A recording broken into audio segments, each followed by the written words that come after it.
ևս արձագանք ստացել է, բայց ոչ ձեր կողմից, դուք մի քանի անգամ հերքել եք ձեր կապը նախկինների հետ, բայց իշխող ուժից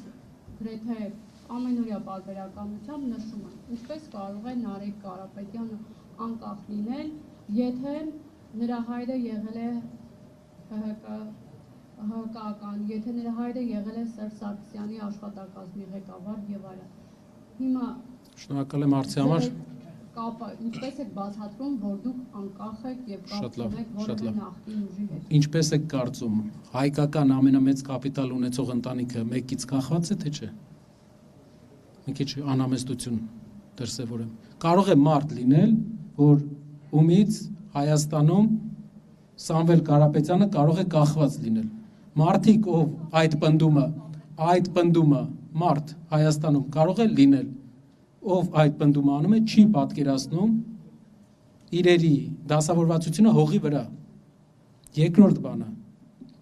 ինչ վերաբերվում է նախկին կառավարությունների հետ աշխատանքին։ Քաղաքացիական պայմանագիր կուսակցության առաջի, երկրորդ, երրորդ։ Առաջի համարը ՀԱԿ անդամ էր, իմ հիշելով, երկրորդ համարը իմ հիշելով Հանրապետականի անդամ էր, երրորդ համարը իմ հիշելով Բարգավաճ Հայաստանի կողմնակից էր։ Իրենք նախկին են, իրենք ունեն ազդեցություն, օրինակ երկրորդ համարը ունի Հանրապետական կուսակցությունից այդ ազդեցություն, նժդեհականությունը իր վրա ազդում է, երբ ինքը Ադրբեջանից ցորեն է բերում։ Հարցրեք իրեն։ Կարող է հիմա էլ ֆիկտիվ։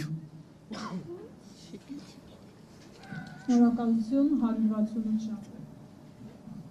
Պարոն Կարապետյան, 3 կարճ հարց հնչեցնեմ։